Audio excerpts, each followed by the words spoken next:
신율의 뉴스 정면 승부 3부 시작합니다. 여러분들이 기다리셨는지 아니면 야 오늘은 이거 안 해서 좋다라고 생각하시는지 모르겠지만 뉴스 인앤아웃으로 3부를 시작할 텐데요. 오늘 이 또 새로운 음악으로 이렇게 쫙 가니까 기분이 새로워요. YTN의 이호영 아나운서 함께 할 텐데요. 음악이 마음에 안 들어요? 네? 음악이 마음에 안 들어요? 나름 제 시그니처 음악이 빠지고 네, 그래서 좀 아쉽지만 그런 것도 있어요? 네, 각설이 YTN 라디오의 각설이 제가 돌아왔습니다. 네. 근데 그 커피는 뭘로 샀어요? 커피 쿠폰 행사하는데 그 쿠폰으로 산 건 아니죠? 그 브랜드가 아닙니다. 그 브랜드가 아니에요? 네. 그 딴 브랜드구나. 네. 우리 청취자 여러분 깜짝 놀라시죠. 왜 커피 브랜드가 아니라고 얘기를 하느냐. 그런 얘기가 있습니다. 제가 좀 이따 설명을 드릴게요. 우리 이호영 아나운서는 평소에 어떤 라디오를 듣고 계십니까? 저는 94.5MHz YTN 라디오를 늘 듣고 있죠. 예. 네. 여러분 이거를 사회생활이라고 받아들여야 할까요? 위선으로 받아들여야 할까요? 전 잘 모르겠어요. 모든 사회생활은 필요하고요. 그리고 저는 진실만을 때로는 말하고 있습니다. 때로는 거짓말도 어제 필요하죠. 또 제가 마이크 밖에서 얘기한 진실을 온 생방송에서 앵커님께서 얘기하셔서 제가 적잖이 당황했는데 뭐 그런 것부터 시작해서 전 참 솔직한 사람입니다. 네. 저는 지금 화면이 아주 분할 구도가 마음에 안 들어요. 왜 이렇게 얼굴이 작게 나오는 이호영 아나운서 얼굴이? 현실입니다. 받아들이셔야 됩니다. 네. 원래 그 정치하시는 분들도 왜 나한테 표가 이렇게밖에 안 나왔지 받아들이시는데 오래 걸리시잖아요. 네. 어떤 국회 왜 내 자리가 이렇게 말썽이지? 뭐 이런 사람도 있어요. 근데 여러분 제가 왜 이호영 아나운서한테 그 얘기 물어봤냐 하면 지금 다시 청취율 조사 기간이라고 합니다. 참 시간이 빨라요. 이 얘기 한 지가 얼마 안 된 것 같은데 벌써 또 왔어요. 사실 옛날에 방송할 때는 1년에 2번 했어요. 6개월마다 한 번씩. 근데 요새는 왜 이렇게 자주 하는지는 모르겠습니다만 여러분 청취율 조사 기간 어떻게 하시는지 이제 잘 아시죠? 지역번호 02로 오는 전화 받아요 안 받아요? 받습니다. 그러다 가끔 받으면 어디 검찰청이라고 하시면 네 수고하십니다 하고 전화 끊습니다. 제가 또 무슨 죄를 지었나요? 네. 전 죄를 많이 지어가지고 이렇게 말씀하시면 되는 거고요. 지역번호 01에 딱 받으셨는데 제 기억으로는 기억이 아니라 제가 알기로는 6,000번 아니면 2,000번대라고 그러는데 전화를 딱 받으셔서 이렇게 말씀을 그쪽에서 어제 뭐 들었습니까? 그래서 그러시면 여러분 YTN 라디오 꼭 기억해 주시고 신율 꼭 기억해 주시고요. 뉴스 정면 이거 꼭 기억해 주십시오. 승부까지 기억해 주시면 정말 적은데 승부만 기억하시면 안 됩니다. 이름이 같은 다른 프로그램이 있으니까요. 이름이 비슷한 다른 프로그램이 있으니까요. YTN 라디오의 신율의 뉴스 정면 이것까지 반드시 기억해 주시고 승부까지 기억해 주시면 더 고맙겠습니다. 여러분의 작은 한마디가 저희한텐 굉장히 큰 울림으로 온다라는 사실을 꼭 기억해 주시면 정말 고맙겠습니다. 도와주십시오. 그렇죠. 참 그리고 커피 쿠폰 드리는 행사도 있어요. 그러니까 여러분이 많이 참여해 주시면 또 커피도 같이 한잔 하실 수 있는 그런 또 좋은 시간이 될 수도 있으니까. 저희도 아니면 일어나서 인사하시죠. 아까 봤구나. 지난번에 출연하신 한동훈 전 위원장께서 갑자기 일어나 인사를 하셔서 깜짝 놀랐는데 어쨌든 여러분 좀 많이 도와주시고요. 자, 맞아요. 이제 오늘 할 얘기는 다 했어요. 네? 자, 나가셔도 됩니다. 네. 예. 자, 오늘 어떤 얘기부터 해볼까요? 네, 제가 뉴스를 전해드리기 전에 그거보다 더 중요한 재난 문자부터 비 많이 오는 거. 예. 네, 오후 6시 7분 행정안전부에서 요청한 자연재난 산사태 위기경보 경계 단계 안내 사항입니다. 지역은 전국이고요. 선행 강우량이 많아서 산사태 발생 위험이 매우 높습니다. 다음 사항을 유의하시기 바랍니다. 호우시 산림과 인접한 주택에 머무르지 마시고 산림과 떨어진 안전한 친인척 집이나 마을회관으로 대피하시기 바랍니다. 산림 인근 주민 및 방문객께서는 가족, 이웃과 수시로 연락해서 위험 상황을 공유하시기 바랍니다. 대피 명령이 있을 시에는 마을회관, 학교 등 지정된 대피소로 즉시 대피하시고 대피 시 노약자, 어린이와 함께 이동하시기 바랍니다. 고립 인명피해가 우려되거나 발생한 경우 119에 구조를 요청하시기 바랍니다. 이상 산림청에서 알려드렸습니다. 예, 비가 많이 올 것 같아요. 저도 지금 방금 잠깐 흡연을 위해서 나갔다 왔는데 비가 좀 많이 올 것 같습니다. 여러분 꼭 조심하시고요. 자, 오늘 어떤 얘기부터 해볼까요? 네, 최상병 특검법 거부권 관련 소식부터 다뤄드리도록 하겠습니다. 일단 오늘 오전 정부가 서울청사에서 한덕수 국무총리 주재로 국무회의를 열었고요. 이 최상병 특검법 제2 요구안을 심의 의결을 했습니다. 일단 최상병 특검법 지난해 7월 최모 상병이 사망한 사건을 해병대 수사단이 조사를 해서 경찰에 이첩하는 과정에서 대통령실과 국방부가 외압을 행사했다는 의혹을 규명하겠다 이런 내용을 담고 있습니다.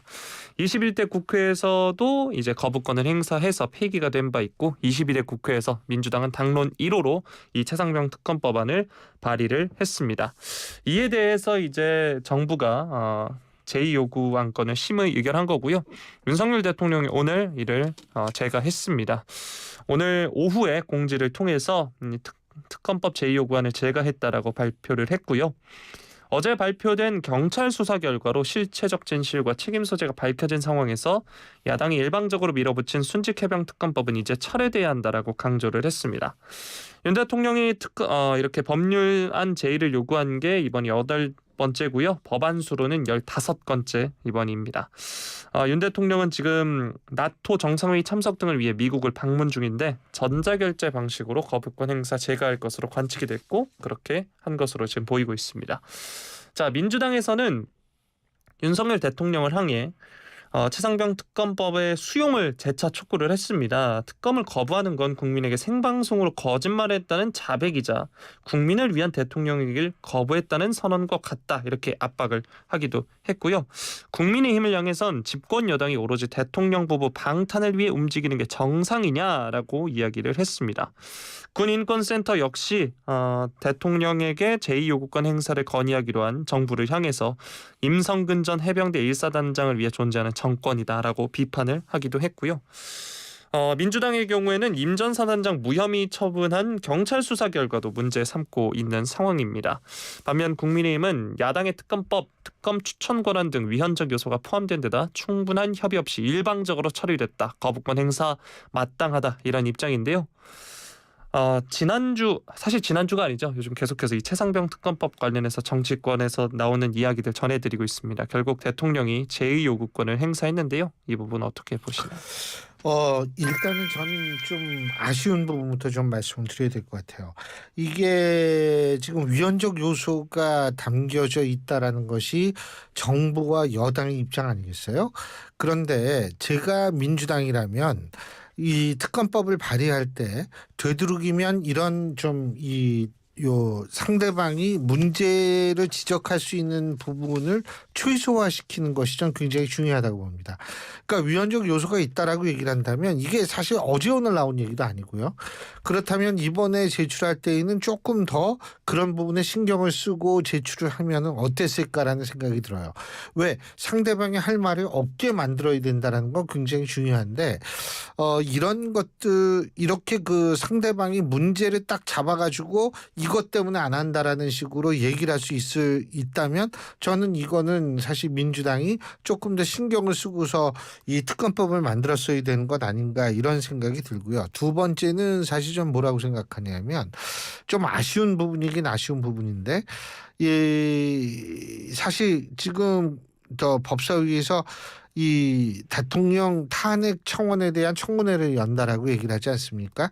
그리고 사실 이 탄핵이라는 단어가 계속 등장하고 있는 와중에 이 차상병 특검법이 또 제의가 되고 다시 표결에 붙이고 이걸 또 하고 막 이러면은 일반 사람들은 뭐냐면 탄핵이라는 단어와 연관시킬 가능성이 굉장히 높아요. 이거는 고 차상병의 유가족과 정말 귀중한 목숨을 이 국가를 위해서 바친 우리 해병대원을 위해서도 저는 그리 건강한 것 같지는 않습니다. 그러니까 이런 얘기가 나오지 않도록 사실 최대한도로 좀 민주당도 그렇고 이게 좀 조심해야 되는데 정치권이 좀 그러지 않아서 그게 굉장히 안타깝다라는 생각이 듭니다. 저는 여기에서 뭐 경찰의 조사가 충분하다 안 하다 이 얘기를 할 수 있는 것은 아닌 것 같고요. 우리가 조금 더 지켜볼 필요는 있겠지만 그런 부분을 좀 신경을 써서 했으면 좋겠다라는 생각이 듭니다. 제가 어제도 얘기했을 거예요. 거듭 제일 중요한 건 뭐냐면 그 유가족 분들의 의사가 어떻게 되느냐, 이것이 저는 가장 중요한 거라고 생각합니다. 예. 네. 자, 다음 소식 다뤄드리도록 하겠습니다. 어느덧 일주일이 넘은 시청역 역주행 관련 사고 소식인데요. 경찰이 수사 중입니다. 이 가해 운전자 차모 씨로부터 해당 도로 구간이 직진, 좌회전이 금지된 사실을 몰랐다는 취지의 진술을 확보한 것으로 지금 확인이 되고 있습니다. 류재혁 서울 남대문 경찰서장 브리핑을 통해서 피의자가 사고 인근 지역에 대한 지리감은 있었으나 초행길이었다는 얘기를 했다면서 이같이 밝혔습니다. 또 처음부터 끝까지 브레이크를 밟고 있었다라고 진술한 것으로 지금 확인이 되고 있는데요. 앞서서도 전해드렸지만 웨스틴 조선 호텔 지하주차장을 빠져나와서 호텔에서의 직진이 금지된 일방 통행로인 세종대로 18길을 160m 이상 역주행하다 인도로 돌진을 했습니다. 경찰이 블랙박스를 확보를 했는데 이 내비게이션 안내 방송으로 우회전하라 이런 방송이 녹음된 것으로 지금 확인이 되고 있습니다. 그런데 역주행할 때는 경로를 이탈했다는 음성은 나오지 않았고 자동차 클락션 소리도 확인되지 않았다라고 이야기를 하고 있고요. 또 앞서서 이야기가 계속 나왔던 당황해하는 의성어들은 녹음이 됐다라고 말을 했습니다. 차 씨가 의도적으로 내비게이션 안내를 무시했는지 차량 이상에 따른 급발진으로 안내대로 주행할 수 없었는지는 수사로 밝힐 사안인 거고요. 차 씨는 여전히 차량 결함에 의한 급발진을 주장을 하고 있는 상황입니다. 경찰은 버스 운전자인 차 씨가 몰던 버스의 가속 브레이크 페달과 사고 차량인 G80의 오른쪽 가속 페달이 오르간 형태로 유사한 것을 확인했다라고 밝혔는데 유 사장은 이 착각했을 가능성에 대해서도 사실관계를 조사할 것이다라고 밝혔습니다. 경찰은 차량 결함 가능성, 피의자 착오 가능성 등 모든 가능성을 종합적으로 검토를 해서 수사를 진행하고 있는 상황이고요. 한편 정부가 반복되는 차량 급발진 또는 페달 오조작에 따른 교통사고의 분명한 원인을 가리기 위해 페달 블랙박스 도입을 활성화하는 방안을 검토한다는 소식입니다. 국토교통부가 국내외 완성차 제조사의 출고 시 페달 블랙박스 장착을 재차 권고할 계획이라고 하는데요. 앞서서 지난해 10월에도 페달 블랙박스 설치를 권고했는데 여러 차례 회의를 통해 설득을 했으나 제조사들은 난색을 보인 것으로 알려지고 있습니다. 이 사고 기록 장치 등으로 사고 원인을 분석할 수 있고 페달 블랙박스를 설치하려면 자동차 설계를 변경하는 등 어려움이 있다는 입장을 이 완성차 제조사들이 밝힌 것으로 전해지고 있고요. 물론 국토부 역시 의무화하지는 않는다라는 입장인 상황입니다. 아무래도 자동차 가격 인상 요인이 될 수도 있고 수입 차이 같은 규제 적용을 했을 때 통상 마찰로 이어질 수 있는 등 각종 부작용을 감안한 데 따른 건데요.